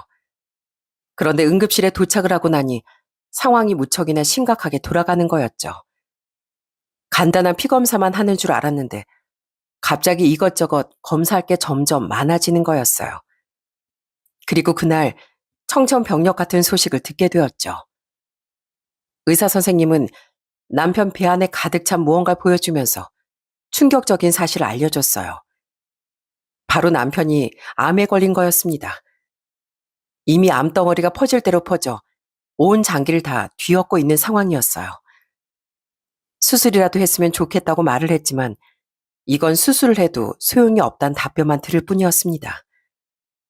정말 말 그대로 앞으로 살아갈 날이 몇 개월밖에 남지 않은 시한부 선고를 받은 거였어요. 저는 그 소식을 듣고서 정말 하늘이 무너지는 줄 알았습니다. 이제 곧 애들도 조금 있으면 성인이 되고 이제 둘이서 여유롭게 노후 즐기며 알콩달콩 살 날만 남은 줄 알았는데 암이라뇨? 인생이 그냥 와르르 무너지는 것 같았어요. 남편의 얼굴을 보자마자 전 눈물만 나오더라고요. 남편도 역시 두 눈 가득 눈물이고요. 어찌할 바를 모르고 있었고요. 여, 여보, 나 어떻게 해? 그러게, 그러게 내가 검진 좀 미리 받아보자고 했잖아. 어?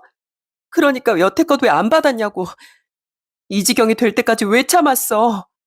당신 의사라며. 당신 몸은 당신이 제일 잘한다며. 이게 뭐야? 이게 뭐냐고. 전 남편을 붙잡고 정말 하염없이 눈물을 흘렸습니다. 그냥 암도 아니고 더 이상 손 쓸 수도 없는 말기암이라고 생각하니 더 마음이 찢어질 것 같더라고요. 그래도 남편은 살고자 하는 의지가 정말 강한 사람이었어요. 신약도 써보고 방사선이며 여러 방법들을 써보면서 어떻게든 살아남으려고 정말 노력을 많이 했어요. 시부모님과 신우들도 다 올라와 병실에서 통곡을 했습니다. 우리 아들, 아니, 우리 아들이 얼마나 착하게 살았는데, 아니, 어떻게 이런 일이 있다니? 어떻게 너한테 이런 일이 있다니? 내 장기를 너한테 주면 안 된다니? 그렇게 해서라도 네가 나을 수 있다면 엄마 장기 다 주마. 엄마, 그렇게는 안 되는 거 아시잖아요. 저 괜찮아요. 열심히 치료받고 있어요. 그만 우세요. 니들도 그만 울어. 나 아직 안 떠났잖아. 오빠 진짜 괜찮아? 그동안 아픈 걸 왜 꾹 참았어? 세연이가 병원 가보라고 했을 때 갔어야지. 미련하게 그걸 왜 참아? 괜찮다니까 그러네. 이 오빠 얼마나 건강한지 니들이 제일 잘 알잖아. 치료받으면 금방 괜찮아질 거야. 그러니까 걱정하지 마. 시댁 식구들뿐 아니라 저희 친정 식구들도 모두 와서 눈물을 쏟으며 남편의 상황을 너무나 안타까워했습니다. 시댁에서 누구보다 든든한 아들이었거든요. 시누이들도 다 결혼시키고 시부모님도 누구보다 잘 챙기는 그런 좋은 아들이고 오빠였기 때문에 더 힘들고 슬픈 소식일 수밖에 없었겠죠. 거기다가 저희 친정엔 또 얼마나 잘했는지 몰라요. 그렇게 정말 양가 집안의 기둥이나 마찬가지였던 남편이 이렇게 환자복을 입고 항암 치료를 받으며 힘들어하는 모습을 보는 건 너무도 괴로운 일이었답니다. 남편은 항암 치료를 받는 동안 정말 많이 힘들어했어요. 거의 일주일은 기력을 못 찾고 힘들어하고 좀 나아지는 것 같다가도 이내 또 고통 속에 괴로워했습니다. 그럼에도 불구하고 치료를 포기하진 않더라고요. 그런 남편의 마음을 하늘이 감복했으면 좋았겠지만 결국 행운은 남편에게 찾아오지 않았어요.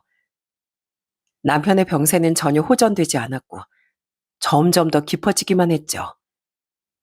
결국 투병을 시작한 지 7개월 만에 남편은 모든 치료를 중단하게 되었고 서서히 이별을 준비해야 했습니다. 그래서 남편은 호스피스 병원에 입원을 하게 되었어요.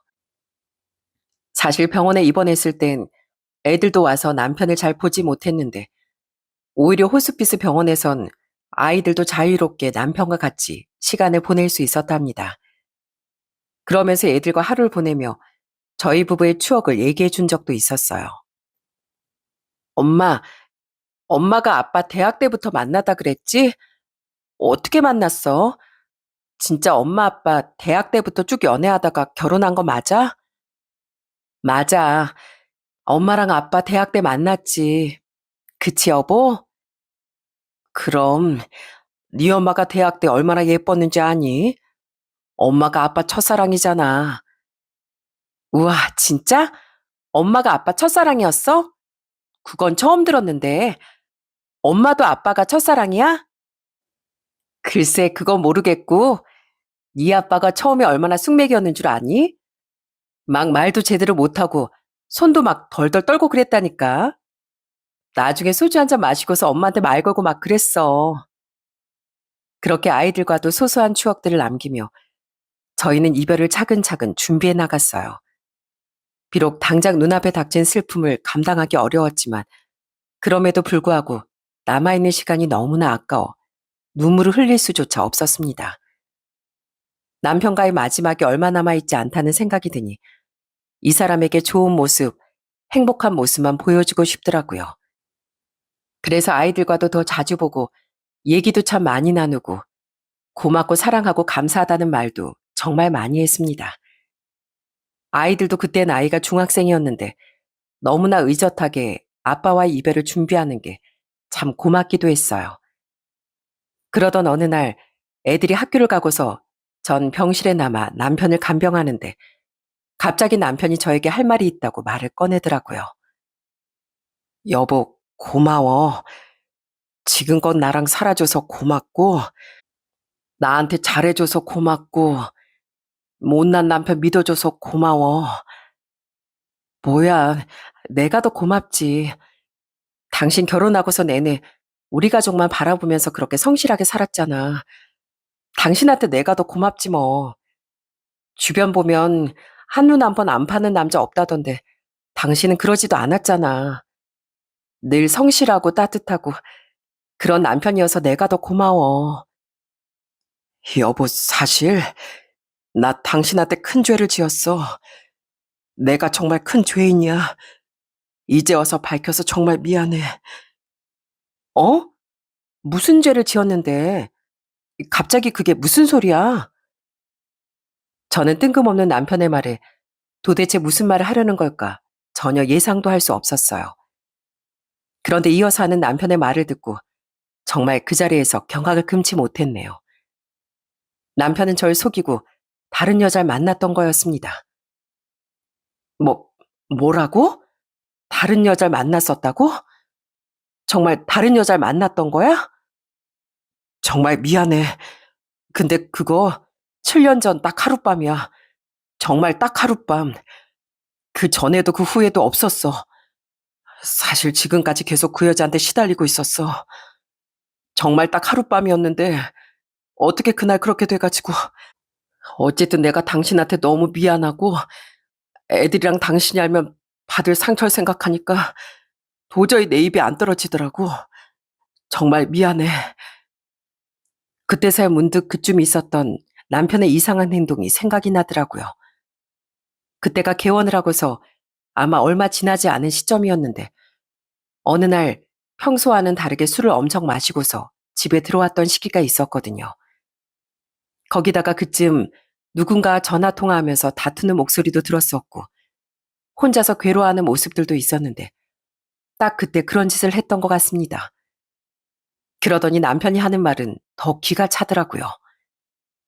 그리고 그 여자 당신도 알아. 뭐라고? 내가 안다니. 누군데? 뭐 병원 사람이야? 아니면 당신 친구들 중에 있어? 아니, 그게 아니라 당신 그때 교통사고 나가지고 봤던 그 여자. 그 여자야. 당신이랑 나랑 이혼시키려고 당신한테 접근한 거였어. 뭐? 아니, 그럼 왜 지금껏 말을 안 했어? 애들이야 그렇다 쳐도 나한테 솔직하게 말을 했어야지. 당신이 날 떠날까봐, 당신이 날 두고 떠날까봐 너무 두렵고 무서웠어. 이걸 알고 나면 당신 날 두 번 다시는 안 볼 테니까. 그래서 너무 무서웠어. 미안해. 정말 미안해.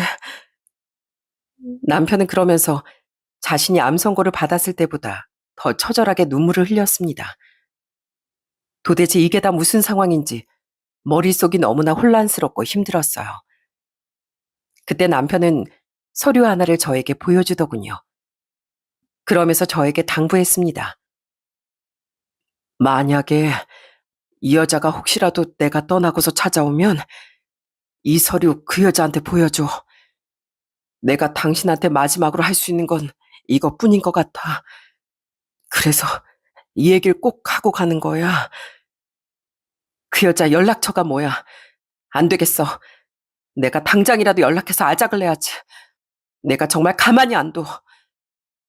여보, 나 앞으로 살 날 얼마 안 남았어. 이제 알 것 같아. 정말 얼마 안 남은 걸. 그래서 더 이상 시끄러지는 거 싫어. 애들도 그렇고 장인, 장모님, 그리고 우리 부모님까지 아시는 거 정말 싫어. 나 이렇게 큰 병 걸린 것도 나 천벌 받고 있는 것 같아. 당신한테 상처 주고 나쁜 짓 한 거 이렇게 나 벌 받나 봐. 여보, 정말 미안해. 정말 미안해. 전 솔직히 그땐 남편이 왜 이제 와서 이 얘기를 꺼냈는지 이해를 할 수조차 없었어요. 알고 봤더니 그 하룻밤으로 태어난 아이가 그때 식당에서 봤던 그 꼬마였던 거고, 그동안 양육비를 꼬박 주고 있었어요. 참, 그걸 여지껏 숨겨왔다는 것도 대단하다 싶더라고요. 그런데 어찌됐건 이걸 솔직히 끝까지 숨기고 가려고 했다면 저 모르게 다 숨기고서 떠날 수 있었을 텐데, 왜 이제와 솔직하게 털어놓는 건지 처음엔 이유를 몰랐어요. 그저 떠날 때가 되니 모든 게 다 후회스럽고 정말 미안해서 그런 건가 싶은 생각만 들었습니다. 그렇게 남편은 정말 처절하게 저에게 용서를 빌었고, 그리고 그날 이후 일주일 만에 세상을 떠나고 말았어요. 그래도 남편은 참 올바르게 살아왔던 모양이었어요. 장례식장엔 정말 수많은 사람들이 찾아왔고, 같이 슬퍼해주고 같이 아파해주고 위로해주며 눈물도 흘려주었어요. 역시나 따뜻한 사람이었구나 하는 생각이 들었답니다. 그리고 장례 이틀째 되던 밤이었어요. 저녁 늦은 시간이라 문상객들도 별로 없었는데 누군가가 딱 찾아왔더라고요. 그 사람은 다름 아닌 남편이 말했던 그 상간녀였죠. 상간녀는 그때 7살이 된 아들의 손을 잡고 당당히 장례식장을 찾아왔더라고요. 저 누군지 아시죠? 저보고 그런 표정 지으시는 거 보니 아시는 것 같은데, 어떻게 여기서 대화하실래요?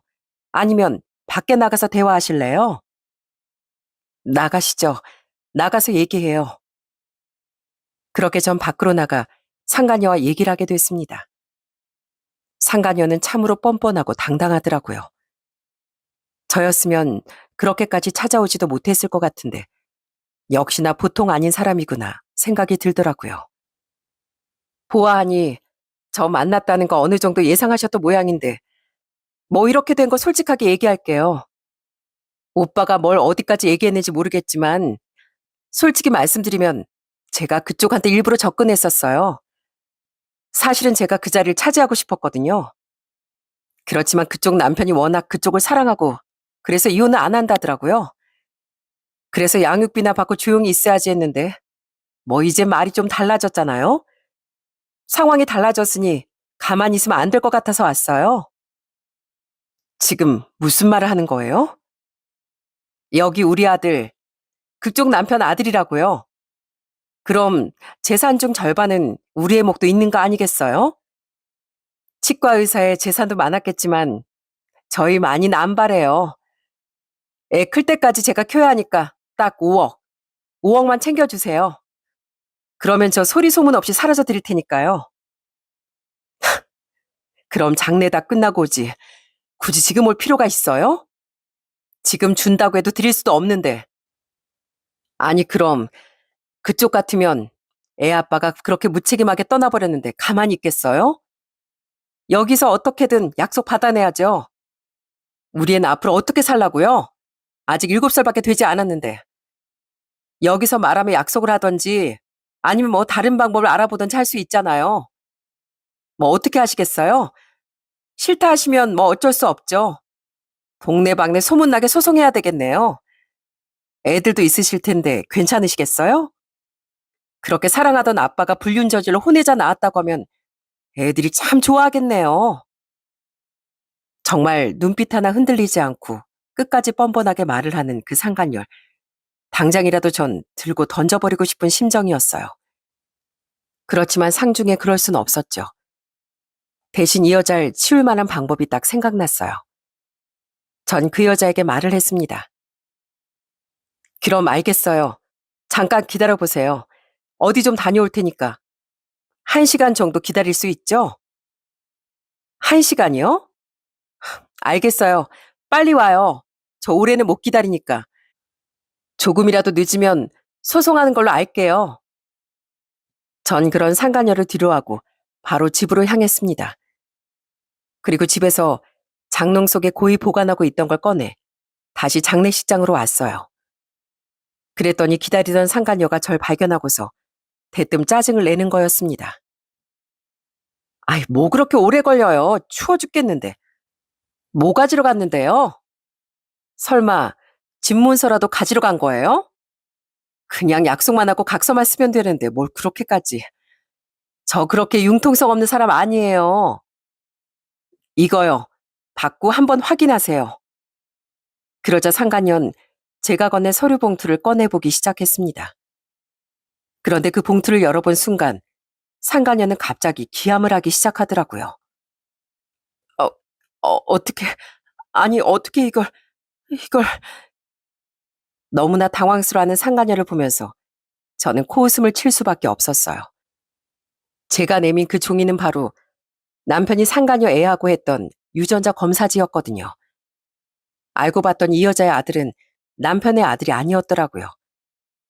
처음엔 남편도 그 사실을 모르고 어쨌든 하룻밤 같이 보낸 건 맞으니 정말 자기 자식이라고 생각해 여태껏 양육비까지 보냈던 거였는데 이 뻔뻔한 상간녀란 여자가 남편이 암투병을 시작할 때도 정말 지긋지긋하게 괴롭혔던 모양이었어요. 그런데 남편은 시간이 흐를수록 뭔가 이상하다고 느꼈던 모양이었습니다. 아무리 그래도 자기 자식이면 자신을 닮은 부분이 있어야 하는데 애한테서 자신도 그렇다고 상간녀도 닮은 부분이 아무것도 보이지 않았던 거죠. 그래서 남편은 혹시나 싶은 마음에 유전자 검사를 해봤던 거였고요. 그런데 유전자 검사를 해보고서 불일치가 나온 거였죠. 남편은 사실 저한테 딱 하룻밤만 만났다고 했지만 솔직히 그게 하룻밤인지 이틀밤인진 전 알 수 없습니다. 그렇지만 서류상으로 그 아이가 남편 아이가 아니라는 건 분명했어요. 그 검사지를 가지고 상간녀에게 보여주면서 더는 나타나지 말라고 다 정리를 했는데 이 상간녀라는 뻔뻔한 여잔 남편이 저한테 제대로 사실을 말하지 않았을 거라고 생각해 저한테 자신을 만났다 얘기하고서 돈을 뜯어내려고 온 거였습니다. 참으로 뻔뻔하고 양심 없는 사람 아닌가요? 남편이 그동안 가정을 어떻게든 지키고 싶어 했고 그래서 수년 동안 묵묵히 혼외자라고 생각해 양육비를 보내는 걸 보고서 오히려 상간녀는 이걸 이용한 거였어요. 그렇지만 남편은 그 상간녀의 생각도 다 예상을 한 거였습니다. 이걸 오빠가 말했었다고요? 아니, 이걸 어떻게 말했대요? 말 절대 안 할 줄 알았는데. 그 뻔뻔한 얼굴 어디서 들이밀어? 야, 양심도 없이 남의 남편 돈 뜯어먹은 것도 모자라. 이제 나한테까지 속이려고 해? 내가 그렇게 만만한 줄 아니? 네가 지금껏 뜯어낸 것만 해도 얼만 줄 알아? 아참, 너 부부 재산은 공동 재산인 거 알지? 나 그거 소송해서 다시 다 받아올 거거든? 네? 아니, 그게 무슨 말이에요? 도로 다시 가지고 간다뇨. 이건 오빠가 우리 아들 위해서. 우리 아들? 야, 어디서 굴러먹다가 온 줄 모르겠지만 어디서 지금 머리를 굴려? 친자식도 아닌 애 가지고 사람 들들 볶아서 못 살게 군 것도 모자라서. 뭐? 너 딱 기다려. 우리 남편 장례만 끝나면 내가 아주 너 부셔버릴 거니까. 지금부터 딱 3초 줄게.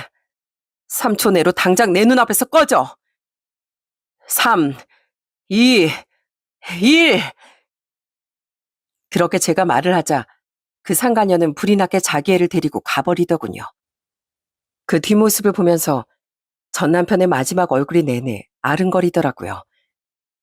애초에 자기 아이라고 하면서 데리고 왔을 때 유전자 검사를 했으면 이런 일도 없었을 텐데 후회한 그 표정이 계속 생각이 났습니다. 그 후로 남편 장례가 끝나고서 전 소송을 정말 진행했어요. 지금은 남편이 떠난 지 1년도 되지 않았고요. 사실 남편이 한 행동이 정말 잘못된 행동은 맞습니다. 아무리 술을 먹고 실수했어도 가정이 있는 사람이 어떻게 그런 짓을 할 수 있답니까? 솔직히 남편이 한 잘못은 용서할 수 없다는 걸 저도 압니다. 그렇지만 남편이 그렇게까지 아픈 와중에도 반성하고 모든 걸 고해성사하고 가면서 어떻게든 저에게 피해를 안 주려고 노력했다는 건 고맙게 생각하고 있어요. 만약에 남편이 저에게 아무런 말도 하지 않고 그냥 떠나갔다면 아마 전 그 상간녀가 한 말을 믿고서 그대로 저도 당했겠죠. 그러니 남편이 마지막에 한 행동, 그거 하나만큼은 정말 잘했다고 해주고 싶네요. 지금은 아직도 소송 중에 있고 사실 아직도 제 마음 한켠이 참 공허하네요. 이렇게 사연을 보내게 된 것도 어찌 보면 남편에 대한 그리움 때문에 보낸 것도 있습니다. 제 인생에서 남편은 제 절반이나 다름없었거든요. 전부터 여기 사연을 들으면서 저도 참 많이 웃고 울기도 했는데 이렇게 누군가에게 제 얘기를 하면서 한 번이라도 제 마음을 공감받고 위로도 받아보고 싶었답니다.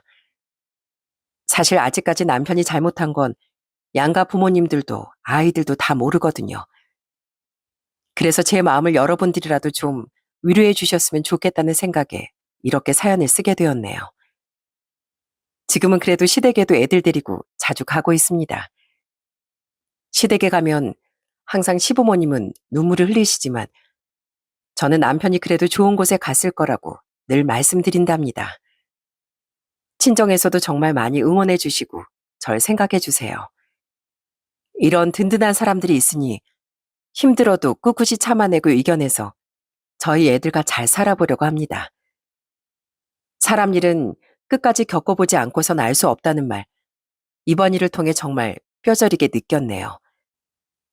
그래도 고진감래라는 말처럼 긴 고통 끝에도 언젠가 다시 웃을 날이 올 거라 믿으며 오늘도 묵묵히 제 자리를 지켜가고 있습니다. 여러분들도 혹시 혼자서 감당하기 어려운 순간이 있다면 절대 혼자 아파하지 마시고 함께하는 사람들과 그 마음을 나눠보시길 바랄게요. 여러분들의 인생이 더 든든하시길 바라며 이만 이야기를 마치도록 하겠습니다. 들어주셔서 감사합니다.